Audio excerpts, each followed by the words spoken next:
Welcome and thank you for standing by. At this time, all participants will be on a listen-only mode until the question and answer session of today's conference. At that time, to ask a question from the phone lines, please press star 1 and record your name when prompted. This call is being recorded. If you have any objections, please disconnect at this time. I would now like to turn the call over to your host, Erlene Dowell from the U.S. Census Bureau. You may begin. Thank you, Victor, and thank you to Lisa Glover from the U.S. Census Bureau for hosting our webinar today. On behalf of the U.S. Census Bureau and a partnership with the Council for Community and Economic Research and the Labor Market Information Institute, welcome to our December LED webinar. It is with great pleasure that I introduce my friend and colleague, Heath Hayward, as he presents new updates to Job Flows Explorer on workers' job hopping across cities. The U.S. Census Bureau's Job Flows Explorer tool is a web-based analysis and interactive visualization data tool.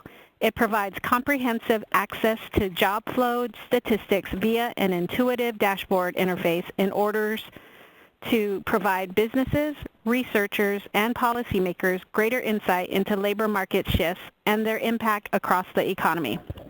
Updates include tabulations by metro areas, compare worker earnings, rank industries and geographies, and normalize data on the fly, including calculating labor market share.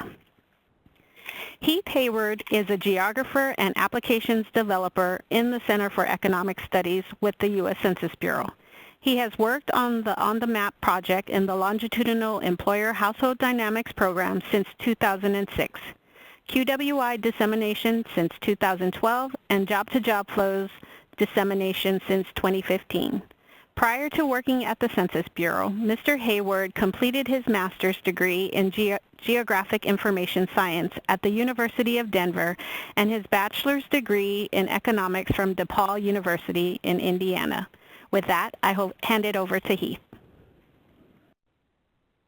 Thank you, Erlene. Good afternoon and hello to everyone. Thank you for that very nice introduction.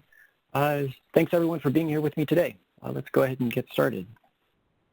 Before I begin, just a quick note that these are my opinions and not representative of the Census Bureau. So here's the plan for today. First, I'll do some background on the LEHD program and how we develop data like the job-to-job flows and tools like J2J Explorer. We'll then discuss the J2J data product and why it's a critical piece to understanding labor market dynamics at national and local levels. I'll talk about the J2J Explorer tool, what's in the latest release, and then we'll do a live demonstration. I'll leave plenty of time at the end for questions. Job-to-job flows data is produced by the LEHD program through the Local Employment Dynamics Partnership. The LEHD program creates linked employer-employee data using administrative records and other census data. This creates what we like to call a national frame of jobs, from which public use and research data products can then be produced. This is all made possible through the LED, or Local Employment Dynamics Partnership. States share administrative record data such as unemployment insurance wage records and the quarterly census of employment and wages, and we in turn provide value add back to the states by developing data products and tools. Here's a diagram showing how the LEHD program's data infrastructure works.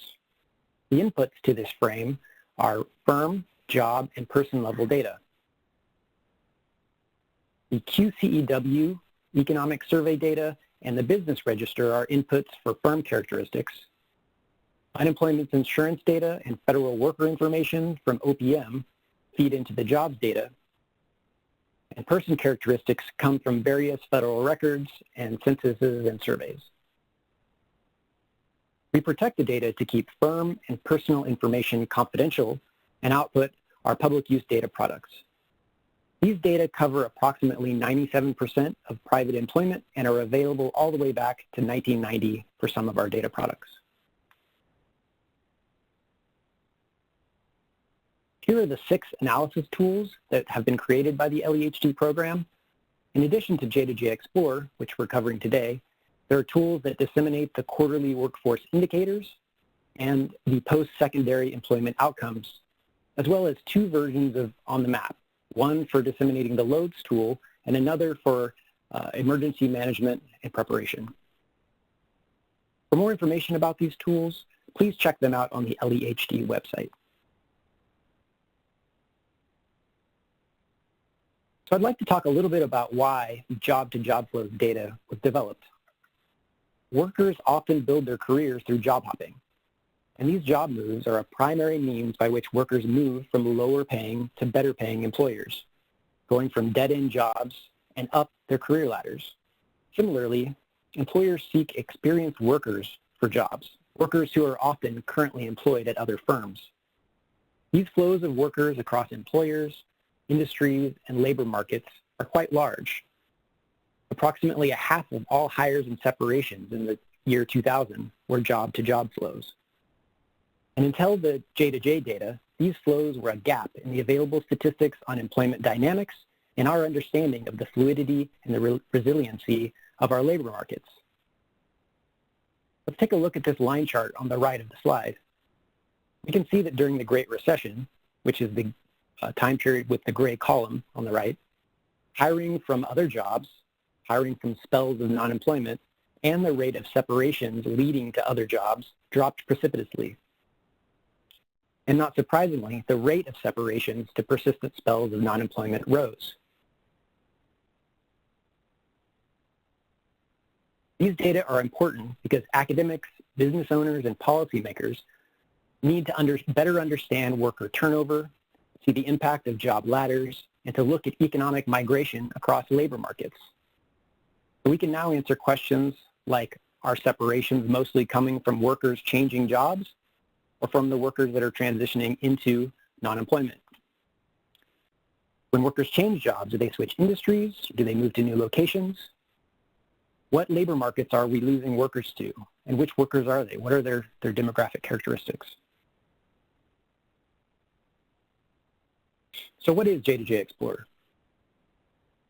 It's a web-based analysis tool that gives access to these innovative statistics on worker reallocation. The tool has been designed for both novice and experienced users. For those that are new to J2J concepts, we built the guided entry page as a way for users to ask basic questions and get to the data quickly without being overwhelmed by the full potential and the complexity of the J2J data.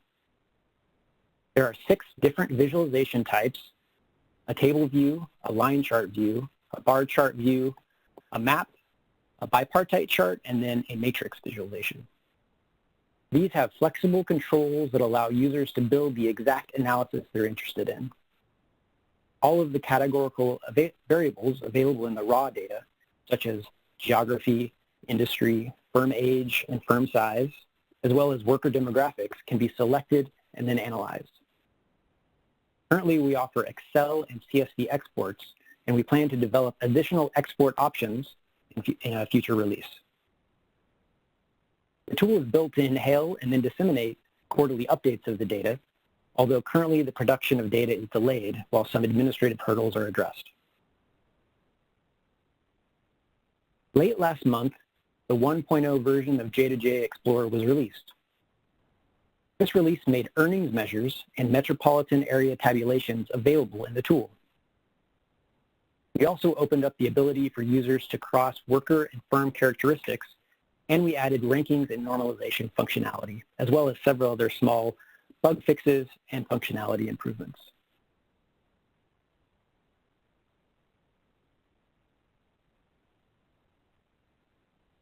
Users can look at job flows between metro areas, states, and the nation, while also crossing these tabulations by NAICS sector, sex by age, sex by education, and race by ethnicity.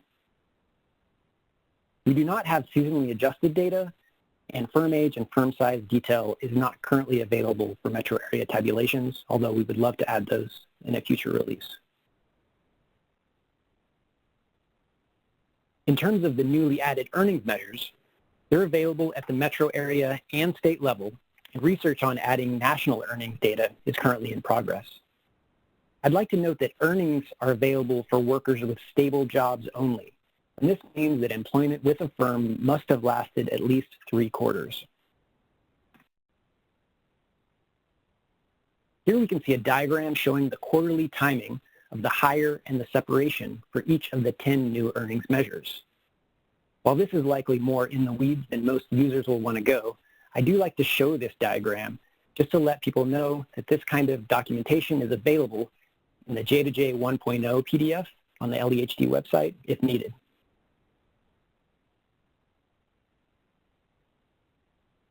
And as mentioned before, we've added rankings and normalization functionality.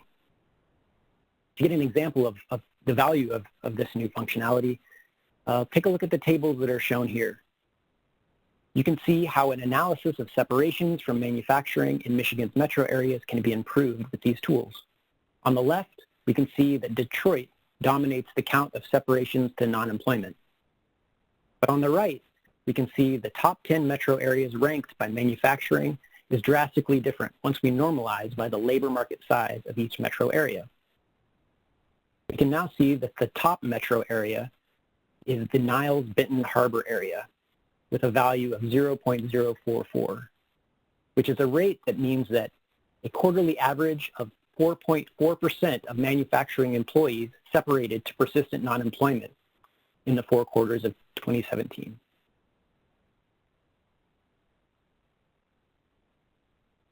I think that's enough slides for now, so let's go ahead and jump over to do a live demo of the tool. Give me a moment to open up a web browser.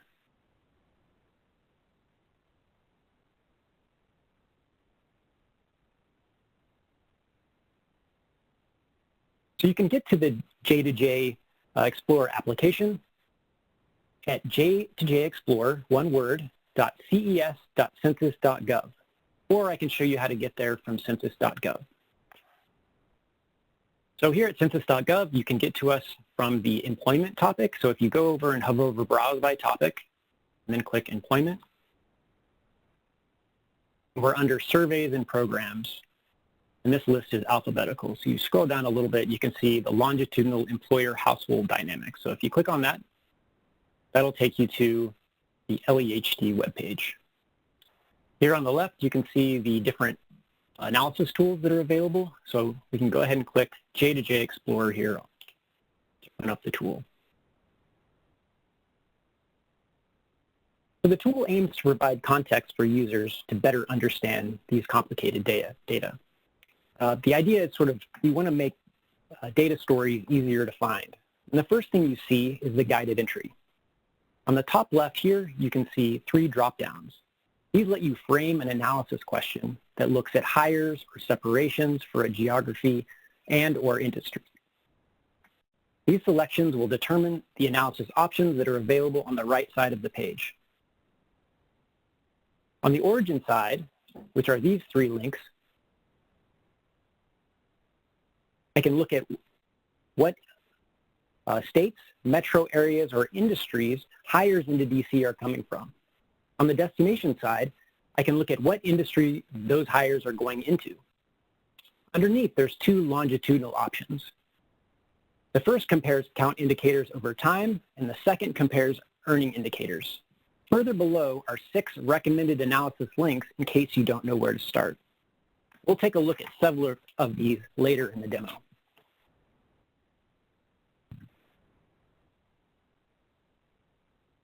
I'd also like to highlight the help link at the very top right corner, as well as these little blue question mark icons that you can click, which will pop up some contextual information to give you some more detail on exactly how particular functions work. For this demo, I'd like to focus on job-to-job flows into the Midland, Texas construction industry. Nationally, the construction industry has been growing quickly in recent years compared to other industries. And Midland in particular has a relatively large number of job-to-job flows into construction compared to its labor market size. So let's go ahead and frame our analysis question. So I'm going to leave this top drop down as hires to. You'll notice that this middle one includes states as well as metro areas.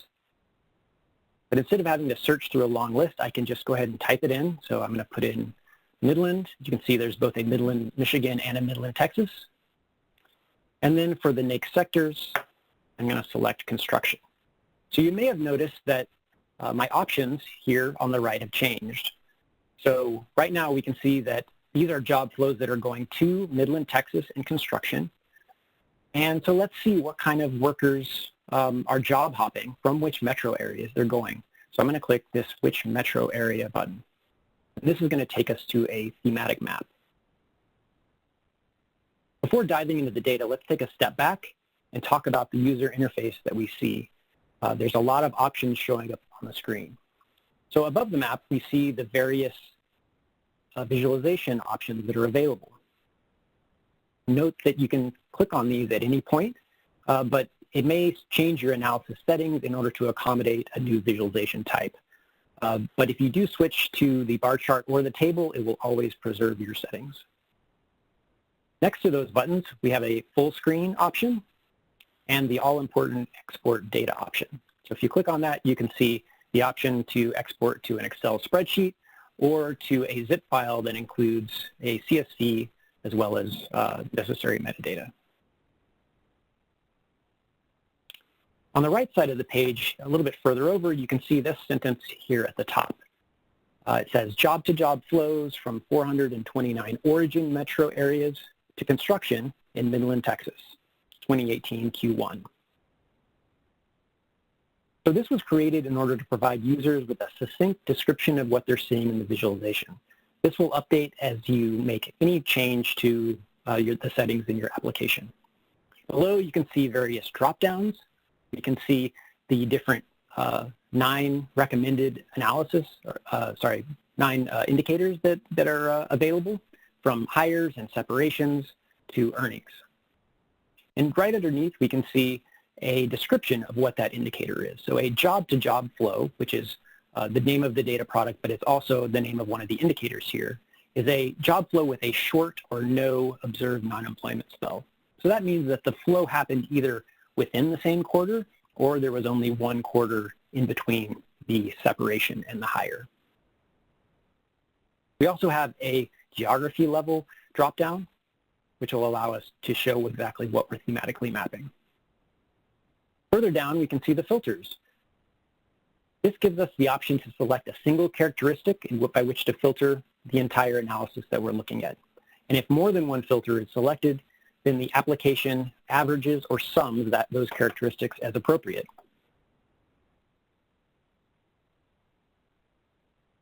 One new feature in the tool is the ability to save and share the URL so that the exact analysis that you're viewing can be shown again.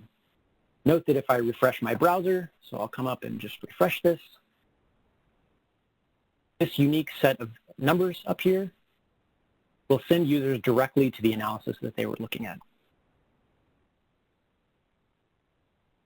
So let's go ahead and take a look at this data. I'm going to go ahead and zoom in on Texas so we can get a closer look. Here we can see this purple outlined area is Midland, Texas. So it wasn't immediately displayed. We removed it from the map because it normally would dominate all of the flows. But let's go ahead and add it back in. So underneath the drop-down for origin metro area, it lists all of the metro areas that I'm displaying. So if I click on that, it will give me to a pop-up which lists all of the metro areas. So I can just type in Midland, notice that it needs to be checked, and then I add it back in. So now we're looking at all 430 origin metro areas. So now when I hover over Midland, we can see that there were 184 flows into Midland construction that were interior to Midland. If I look, there were 150 coming from non-metro areas, 106 coming from Odessa, Texas, 82 from the Dallas-Fort Worth metro area, and 87 from Houston. Note that we're only looking at a single quarter at this time. So I can click on that, and let's say that we think it'd be more accurate to look at a 4-quarter average. So I'm going to add in 2017 Q2, Q3, and Q4. Note that I can click on any of these green checkboxes to add the entire column or row to quickly select quarters. So I'm going to set that filter. So now we can see we're looking at an average of 4 quarters. But note that it doesn't really change much from the in terms of the data that's returned. Let's click on the table view to see what this data looks like in table form. So here we can see that the origin metro area are now the rows of my table, and we don't have any columns showing. I can click on the column header in order to sort. 1 click to sort ascending, and 2 to sort descending. So here we can see really quickly the top 5 contributors to Midland construction are Midland itself, non-metro areas, Odessa, Houston, and Dallas.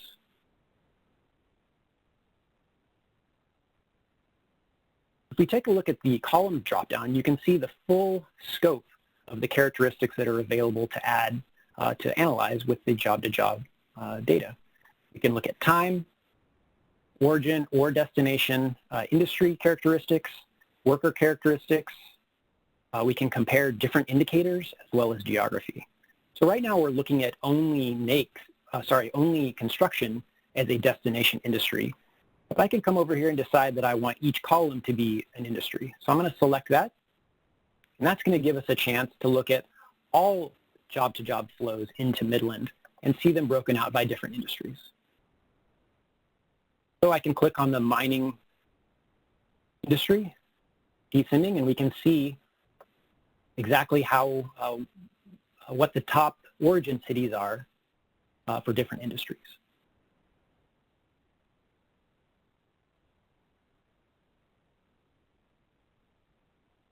So remember, these were job-to-job flows. So these are workers that came from another firm. And although that is an important source of new workers, companies may also hire persons that are not currently employed. Let's go back to the guided entry, and I can do that with this button right here. Big yellow one at the top. So let's get back here and create an analysis where we can see the proportion of workers hired to Midland Construction from another job versus those that are hired from a period of non-employment. So real quickly, I'll reset these drop-downs. So we want to look at Midland Construction. And then I'm going to click on this link right here. Are hires to jobs in Midland, Texas construction coming from non-employment, or are they coming from another job?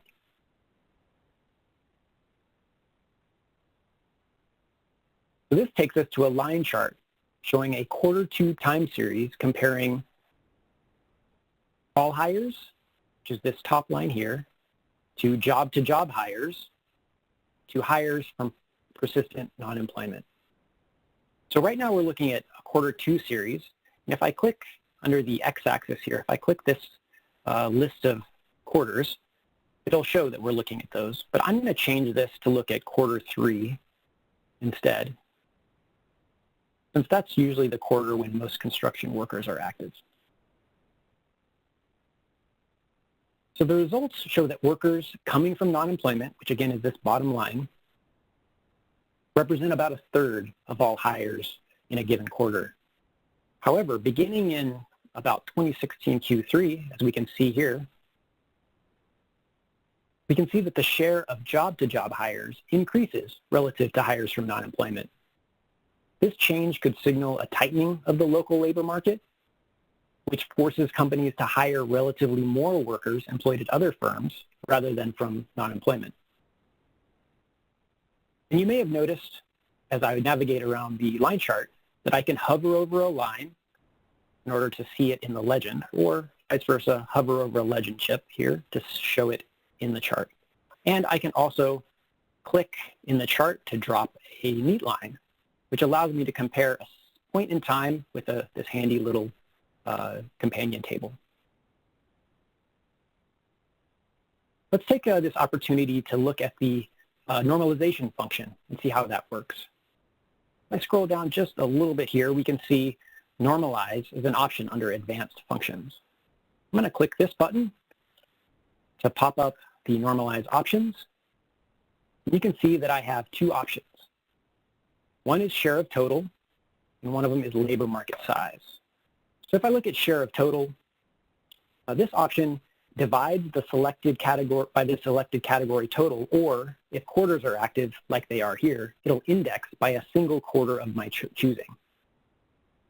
Alternatively, the labor market size normalization divides each data point by the average quarterly employment. So this allows users to remove various size effects from their analysis.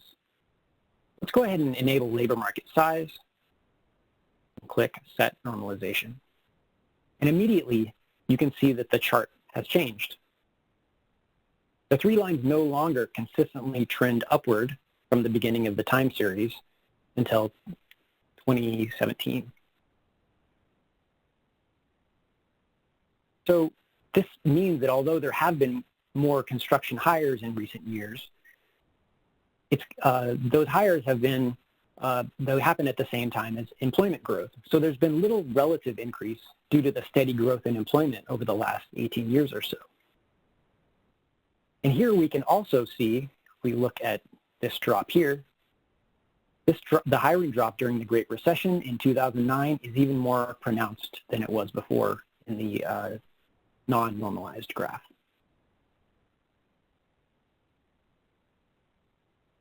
Now let's transition to look at worker earnings.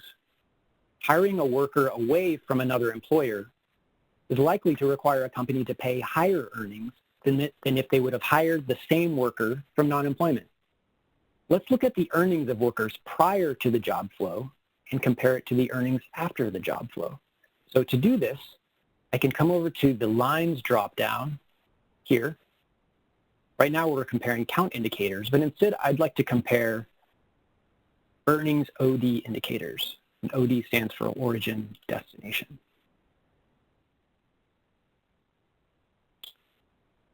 So this added all 6 of the available indicators. I can just click anywhere in this underlined text block here to pop up and show the available indicators. I'm going to remove these first 4 indicators so that we're only looking at earnings prior to job flows and earnings following job-to-job flows. In the resulting line chart, we see evidence to support the previous assertion that there could be a tight labor market for construction workers in Midland, Texas. With the exception of right here, 2002 Q3, the average quarterly earnings for new hires, for those hires that are at the destination, which is this darker gray line that I'm highlighting, it's always more than the earnings at the previous job. And if we look at the most recent quarter here, 2017 Q3, we can note that the largest difference, which is based on this chart here, is almost $3,500. It's in the most recent quarter. So let's look at some other types of analyses that we can do. And let's move away from Midland, Texas, and look at a few of the recommended analysis options in the guided entry. So again, I'm going to click this guided entry button up here. I do recommend using that as a reorientation. If you ever get lost in the tool, you're seeing something you don't understand and you want to sort of start again, I recommend going back to the guided entry and starting over. So I'm going to scroll down, and we can see that there's 6 recommended options here. So let's go ahead and click on the first one here, called Where Did Information Workers with the Highest Earnings for Job Flows into Seattle Come From? So I'm going to go ahead and click this. This is going to take me to a grouped bar chart comparing origin and destination earnings for different origin cities to information jobs in Seattle. We can see that New York, San Francisco, and Austin, Texas workers that moved to Seattle earned the most prior to the move. And interestingly, looking at Chicago, those information workers actually earned less after they moved to Seattle. If we click on the bars, you can see what the average quarterly earnings are. So in this case, for workers that made this transition from New York information industry to the Seattle information energy industry, they earned $92,000. So you may notice if you look at the the title up here where it says we're looking at the top 10 origin metro areas, we can scroll down and we're using the rankings function. So I'm going to click on this link here. This shows us how to use the rankings functionality. So here you can look at the top or bottom 10, 25, or 50 characteristics. Go ahead and change this to top 25. And note that we can also order it by the different indicators, or if we're showing a characteristic, let's say that we had industries or worker age as the category that we're looking at, we could choose whether to rank by any of the different columns or bars that we're showing. So I'm going to go ahead and click on the destination earnings. I'm going to change this to origin earnings. Click go. So now we see the exact same information, but now it's presented ordered by the light gray bar. So these are the origin earnings before this job flow happened. So these bars are sorted descending, and we can see that workers from San Jose and then San Francisco had the highest information earnings prior to the job hop. So you might be wondering why we're looking at 2017 Q4 rather than 2018 Q1 data. In a previous example, I was using 2018 Q1. So let's go ahead and click on that, and we can change it, see what happens. So I'm going to click Set Filter, and you'll see that we get a No Data Error. So this means that we need to change one of our settings in order to display data. And you can see from the list of bullets that are shown here that the problem could be a number of issues, ranging from state-level data availability to various measures requiring a leading or lagging quarter in order to be calculated. In this case, the earnings data is not available for the most recent quarter of data. So we'll need to change our quarter, the quarter that we're filtering back to 2017 Q4. I'd like to note that we do plan on improving this no data notification system in a future release. We would like to provide users with information about the exact issue that's causing no data to appear, rather than them having to figure out exactly what the issue was. So let's take a look at a couple more examples from the recommended analysis options in the guided entry. So again, I'm going to click the guided entry up at the top. So let's take a look at the fourth one down in the list. So this one is, are construction workers who changed jobs during the Great Recession demographically different from construction workers who became persistently non-employed? So let's go ahead and click that one. And we're going to go to see what the bipartite chart looks like. And we're actually looking at two bipartite charts. So this is to be able to compare two different measures. And we're looking at the decomposition of sex by age for workers who separated from construction jobs in Phoenix during the Great Recession. So you can see that we're looking at an average of 2007 Q4 to 2009 Q2. In the chart on the left, where it says job-to-job separations, we're looking at workers who were able to quickly transition to another job. In the chart on the right, separations to persistent non-employment, we're looking at workers who separated to persistent non-employment. So a quick look at the chart shows that females and older workers were far more likely to end up in a longer spell of non-employment. We can see 15.6% of females quickly transitioned versus 21.2 females to persistent non-employment. If we hover over it, then the chart will dynamically update. I can also click it to lock. So we can see that if we add the bottom two age cohorts together, we can see that over here, almost 20% of females that separated to non-employment were 55 to 99 years of age. But only 11% of females that flowed to another job were in that age group. We switch it over to look at males. We can see a similar pattern. 15% of males separated to non-employment, while only 8% found work in the same or subsequent quarter after their separation. Let's go back and do one final recommended analysis. We haven't looked at the matrix visualization yet, so we're going to look at this bottom link here that says which industries have the highest connectivity in terms of national job flows. So let's click this link, and it takes us to the matrix.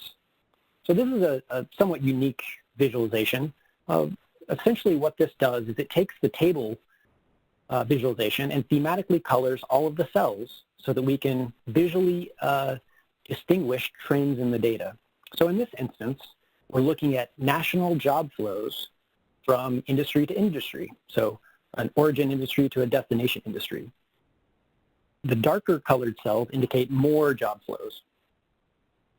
And not surprisingly, the diagonals, or the within industry flows, have the largest counts. So let's go ahead and toggle those off by clicking this plus button right here to exclude the diagonal cells from the thematic mapping. So now we can see highlighted those industry transitions where people moved. So now we can see particularly this cell here. So if I click it, we can see the largest was accommodation and food services to retail trade, which I don't think is really surprising to anyone. Let's look at this one here. This is the admin, support, waste management, and remediation services, which is a industry sector that I believe also contains temp services.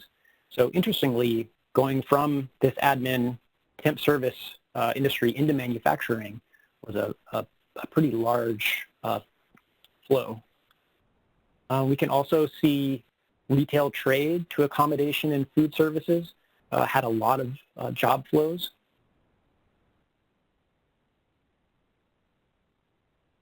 And you can see here, this is in this column, the administrative here, this is the temp services. So we can see that this is a pretty bold column. We can see there were quite a few flows from various industries that go into that particular NIC sector. I'd like to note that you can also click on these rows here. So if I click on manufacturing, it will reorder.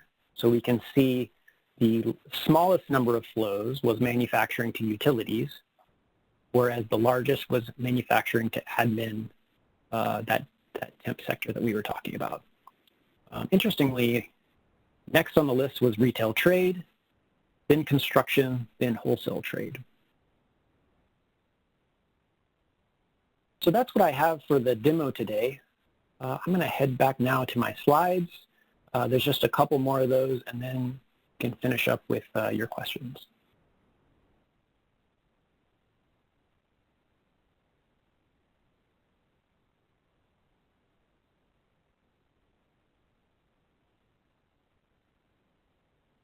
So here I wanted to share links to some of our one-page analysis guides.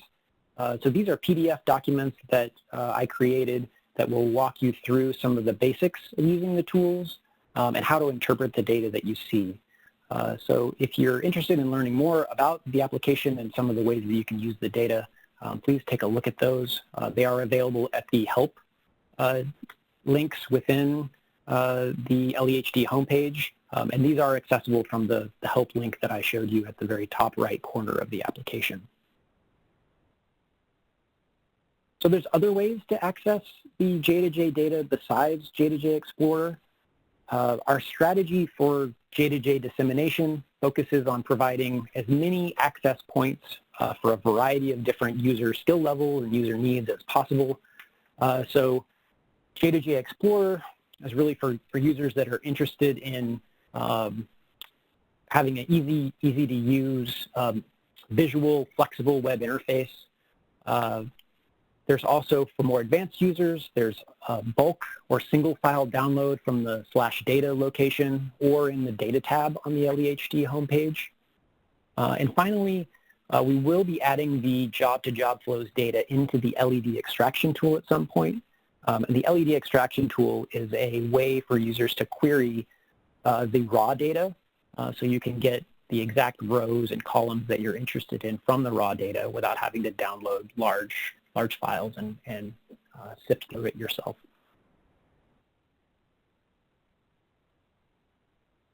Here's some useful links. The help pages for J2J Explorer, various analysis guides. There is a FAQ page.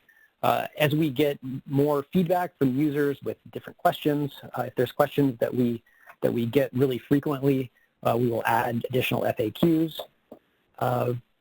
So that's there for you to look at. The J2J 101 document is really comprehensive. It includes a lot of diagrams on the different measures, how the data is created. There's also a quick start guide and a data notices. This J2J data notices PDF we release every quarter, and it includes any information about state level data, anything that you need to worry about in terms of data quality, things like that. And in terms of contacts, here's the URL for the LEHD homepage. If you have questions or concerns, comments, please send those to ces.j2j.feedback@census.gov. I monitor that email address as well as several of my colleagues. And if you'd like to contact me directly, here's my email address. Now I think we have about 15 minutes or so for questions. Thank you all for your time, and I appreciate you spending an hour with me today. We will now begin a question and answer session. To ask a question from the phone lines, press *1 and record your name at the prompt. Please keep questions to one question and one follow-up, and keep questions pertaining to the presentation. One moment, please, for incoming questions.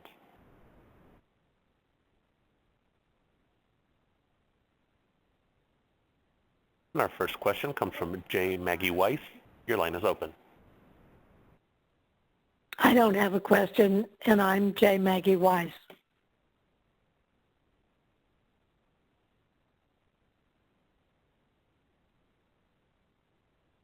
It'll just be one more moment. We do have a few questions coming in.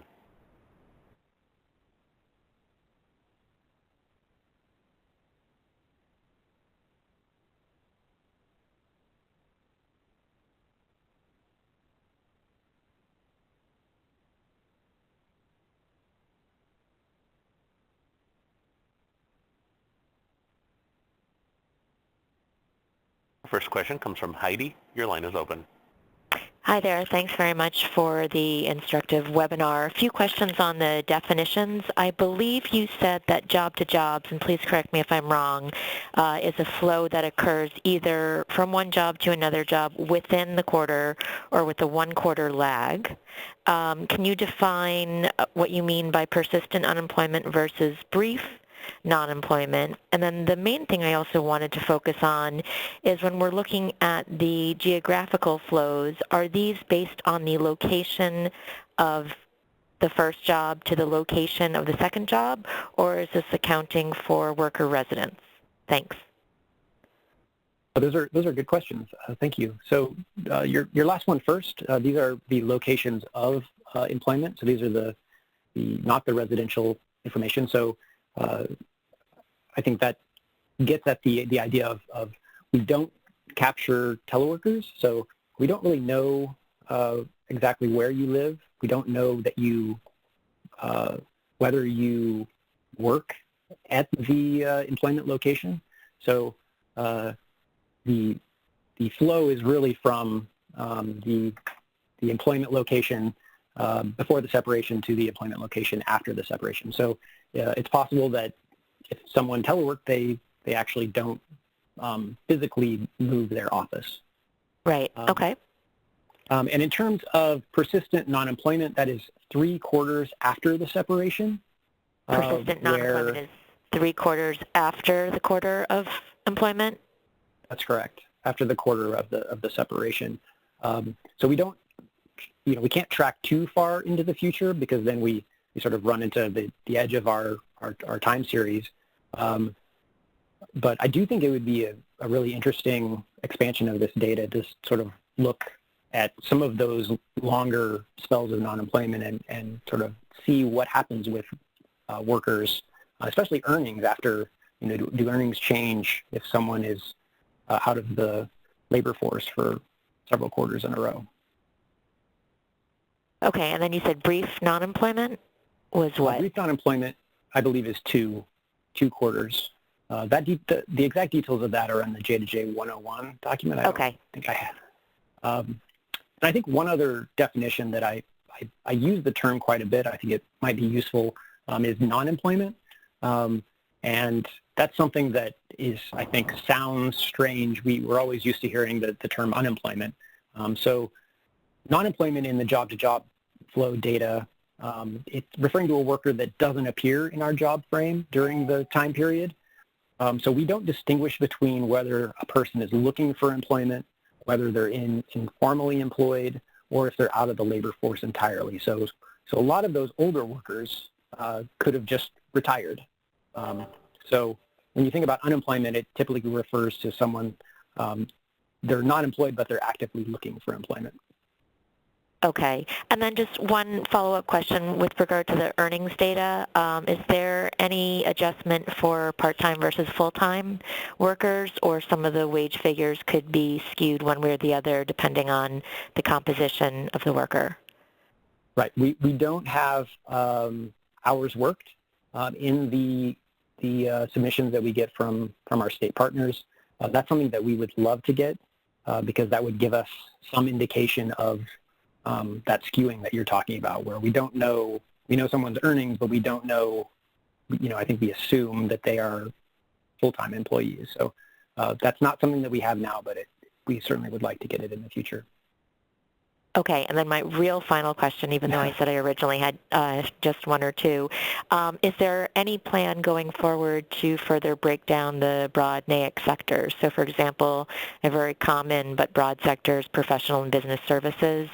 Are there any near-term plans to further show some of those subcategories?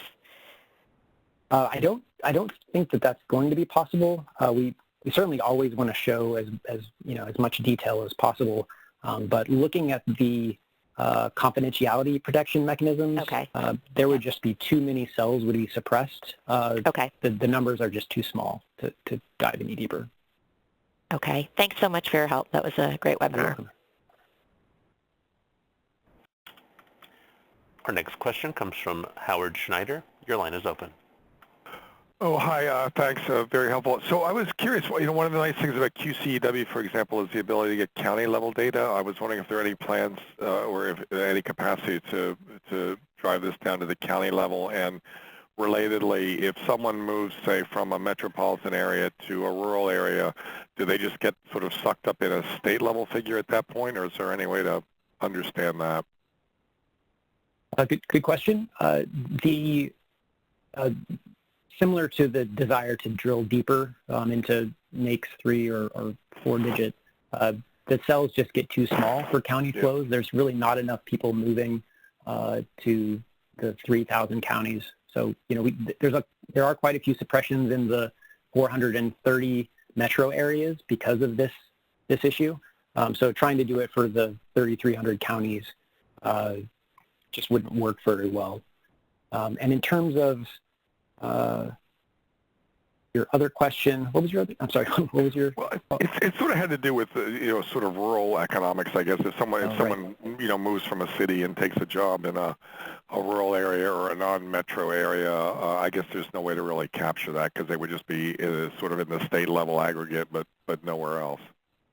Well, we do create a remainder, so there is a non-metro area for each state. So. It does mean you could do some interesting analysis of sort of looking at flows to and from rural and urban areas by using those non-metro remainders. Okay. Is there a guide to that somewhere in the cheat sheet you reference there? I don't know that it's explicitly mentioned. You can basically just use in the list of metro areas, there is a non-metro option for every state. And in the dialog pop-up for the metro area, there is an option to select all non-metro, so you can sort of group them together relatively easily in the application. Okay, great. Thank you. You're welcome. Once again, as a reminder, to ask a question, please press *1 and record your name at the prompt. Please ensure your phone is unmuted prior to recording your name. Also, as a reminder, please keep questions to one question and one follow-up, and keep questions pertaining to the presentation. Our next question comes from David Drews. Your line is open. Hi there. I come from a small state that tends to struggle with some brain drain issues, and I've kind of used this before to look at some of those numbers, but I was curious if you had any guidance on like over how many quarters or years that you would want to average those numbers to feel that you'd have a good degree of reliability as you look at either state-to-state flows, or now maybe we can look at some metro-to-metro flows, because it looks like you have a fairly sizable time series, and I'm just kind of wondering what some guidance would be on the small area data. Yeah, so I think it's a very general rule of thumb, I think, to get rid of some of the seasonality, to at least do a 4-quarter rolling average. I think that a lot of it depends on the industry that you're looking at. I think employment trends in the summer and in the winter can be very different for different types of workers. You know, like I mentioned with construction workers, I think they're generally more active in Q3. Early summer for retail and trade, the seasonal summer workers come into play. I think a lot of times you know best about your local economy, and the states that provide us with data, they know best about the sort of the quality of the data that they're sending in. And I would, just as a general rule, I think it is best to do an average of several quarters. But we don't really have there's not really a standard. But I do think that you can use that data and look at a variety of options. Look at a 4-quarter average, compare that to an 8-quarter average or a 12-quarter average, and see if you're getting something that's different, and trying to figure out whether you know of any particular trends in your local area that could be driving differences between those. Okay. Yeah, so you could compare different time frames and see how much the numbers move, and those numbers that it's going to output when you have the multiple quarters are always going to be an average of the quarterly figures. Is that the correct way to interpret that? That's right. Yeah. There are some cases. So if you where the aggregations are sums. So if you're doing counts and you're adding in other additional age categories, that'll just add to the counts, right? Because you're just getting more and more of the larger universe included in the analysis. Most cases, putting in additional filters will create averages. Okay, so if you look at separations from a particular state with an education level of bachelor's or more, that would effectively get at brain drain, wouldn't you say? I would, yeah. Okay, perfect. Thank you. You're welcome. Our next question comes from Sharon Stockwell. Your line is open. Hi, how are you today? I missed the webinar, I believe and I just wanted to know how could I possibly follow up with the webinar. That's it. Okay. So all of these webinars are recorded, so there will be a written transcript, slides, and a YouTube video, and those will be available within 10 business days. So if you go to census.gov/data/academy/webinars.html, that's where all of the recordings for these go. Thank you so very much. Oh, you're welcome. Okay, thank you. Bye-bye.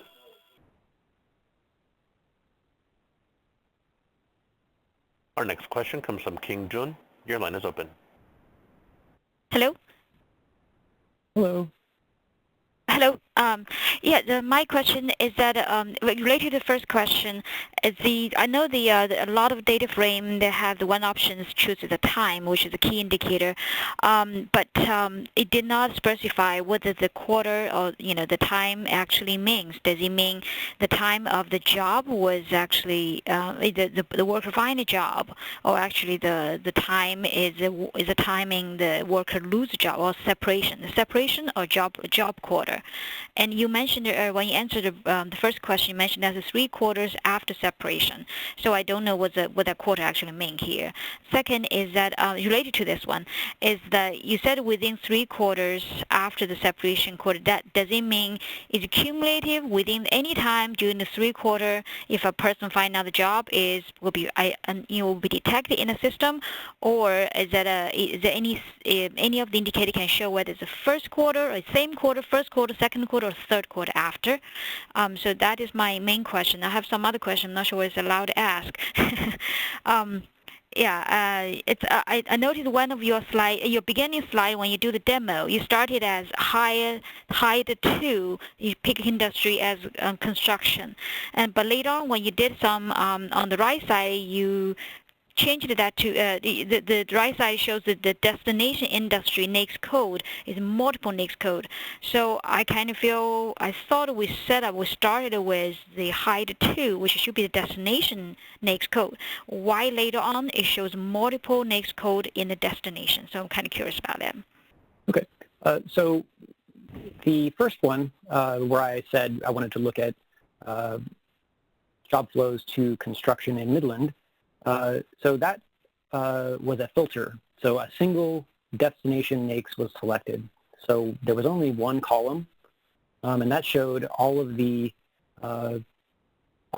counts of job flows into that industry from the different metro areas. But when I went to the table, there was the option of adding in columns. So basically what I did was I took the filter away, which showed a single destination industry, and I made all of the columns be destination industries. So the same information that was initially in the single column was now, that information was in the construction column, and there were all the other industry columns side by side. Okay.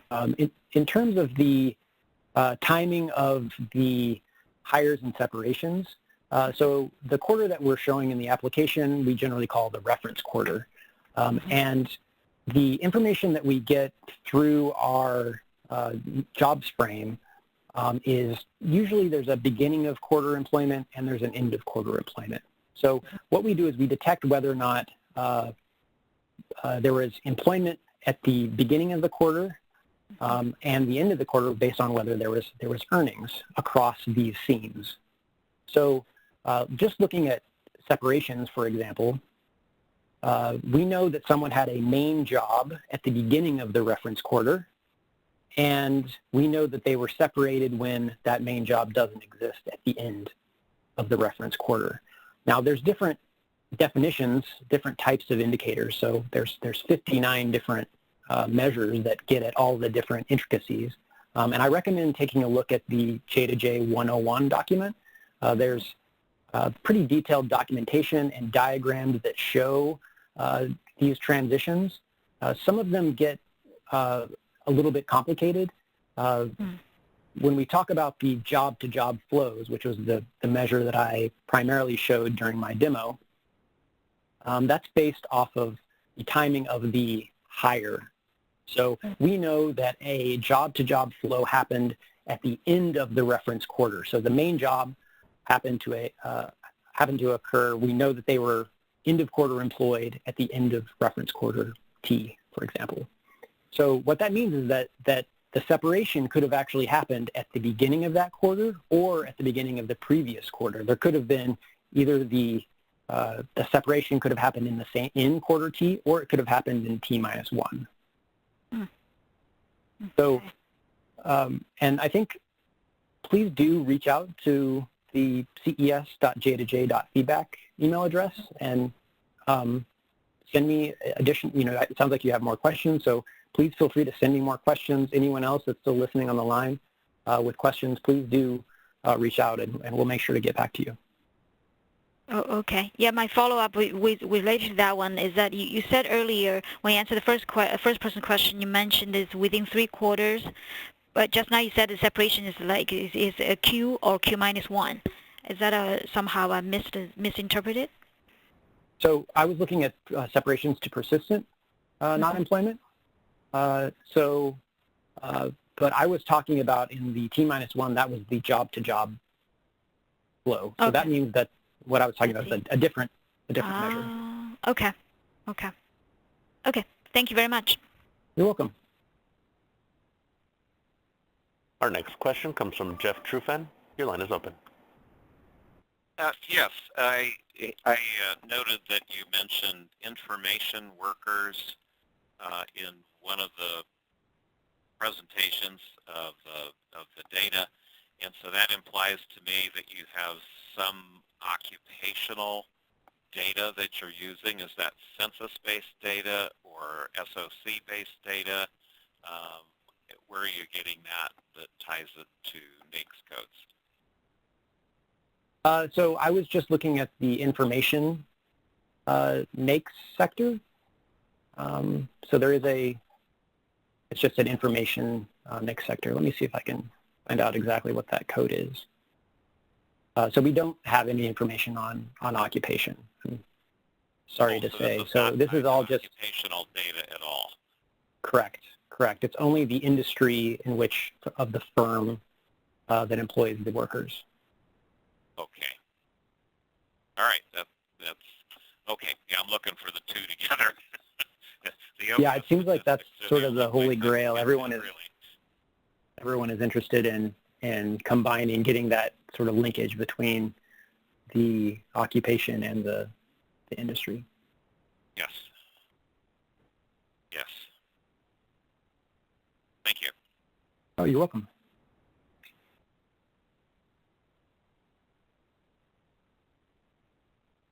Victor, we'll take, are there any more questions? Yes, we do have about 2 more. Okay, we'll take those last 2 questions, and then we'll wrap up from there. Certainly. Our next question comes from Travis Deves. Your line is open. Hi, is there any way to isolate jobs, or I guess hires from, say, college, new hires that were not in the job market previously that have now shifted over? No, we don't have a way to distinguish the different types of non-employment that might exist. So, whether someone leaving for someone not in our jobs frame, we just don't know whether, they're students or they're retired, or if there's some other reason that they're not showing up. So Fair enough. We're not able to. I guess maybe doing a proxy on age cohort. So if you isolate maybe that lower age cohort from maybe 18 to 24 or so, maybe that would do it.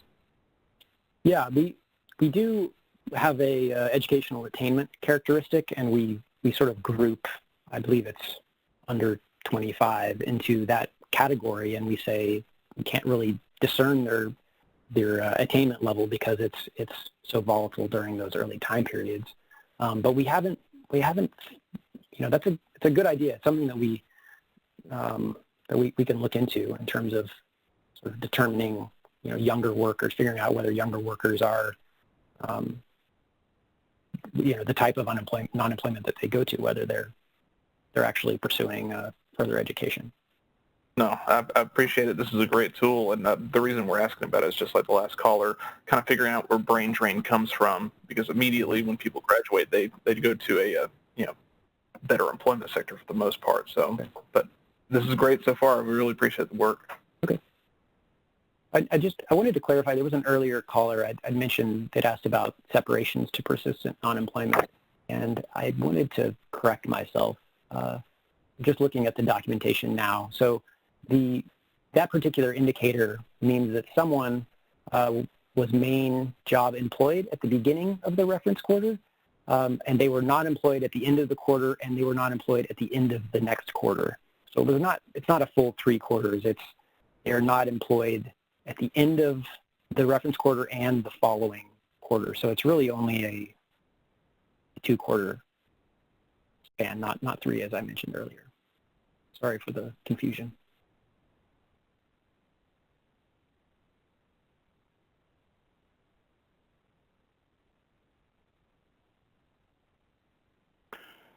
And our final question comes from Sue O. Your line is open. Hi there. Could you flash, I have two questions. One, could you flash that email again on the last slide that you have? It's kind of gone from the WebEx slideshow thing. Sure. And then, yeah, that would be helpful. I forgot to take a screenshot of that. And the second thing is all this data that's available on this Explorer tool the same as what's uploaded as CSVs on your data portal? So there's lehd.ces.census.gov/data, and you have a bunch of CSVs like under the job-to-job flows. Is all that data the same, or is there more in your tool, or is there more in this J2J in the CSVs? Yeah, good question. Almost all of the data is now in the tool. There was previously the earnings data and then the metro area tabulations existed as raw data and were not in the tool. So that's one of the major updates, as mentioned in this 1.0. So I believe that there are some seasonally adjusted data that exist in the CSVs that are not in the tool. So if that's something that you're interested in, do check that out in the raw data. And I believe in the next quarter of data that we're going to be releasing the number of aggregation levels that have seasonally adjusted data are going to be expanded. So we're continuing to try to expand that. I don't have a time frame for adding that into the application. The seasonally adjusted data only happens for part of the data, so it would be a little bit of a difficult lift to try to get that seamlessly into the user interface. But I think that's something we'd like to do down the line. No, that's cool. I was just wondering if there's anything different, because I actually do use the CSVs and find them incredibly useful. But thank you for the tool, though. This is a great webinar. Great. I'm glad you enjoyed it.